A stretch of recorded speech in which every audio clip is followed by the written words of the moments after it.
A third reference to davening in Ivrit as the preferable way or the preferable language to use is found in Siman Kuf Kaf Daled, which is a discussion of the obligation of the Shaliach Tzibur, of the one who represents the community in davening.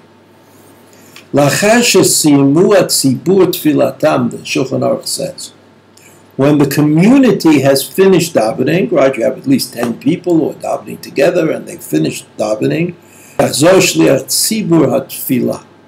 Then is the obligation of the Shaliach Tzibur, or the person that we call the Chazan sometimes, to review the entire Tefillah. Shem yesh b'shenu yodea litpalel yichavein lema shehu omer. Because if somebody doesn't know how to daven, I mean, today we would usually associate people who know how to daven, people who don't know Ivrit, but that's not necessarily the case in Eretz Yisrael. There are many people who don't know how to daven, but they all know Ivrit. So the Shulchan Aruch says, Yichavein lema shehu omer v'yotzeba. All the people who don't know how to daven, they don't know the nusach, they don't know the words, they're not used to it. They have to pay careful attention to what the Shaliach Tzibur says, and then they, in that way, fulfill their obligation of Tefillah. To this, the Mishnah Berurah says, Tzarich sheyavin b'lashon HaKodesh. We're talking about a situation where they understand Hebrew. Because if they don't understand Hebrew, lo mahane av sheshomeh mishaliach tzibur kol teva. After all, the Shaliach Tzibur, he's speaking the Shmona Esrei in Ivrit.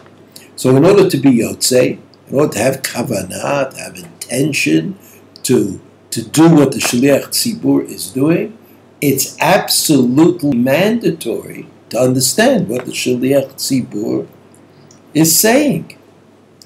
But someone who davens himself in Hebrew, im eino mevifilu im eino mevina lashon yatsa. So this is like a sort of a contradiction. In order for me to take advantage of the Shaliach Tzibur, in order for me to be able to say I fulfilled my obligation by listening to the Shaliach Tzibur, then I have to understand what he is saying so that I can, so to speak, attach myself to him.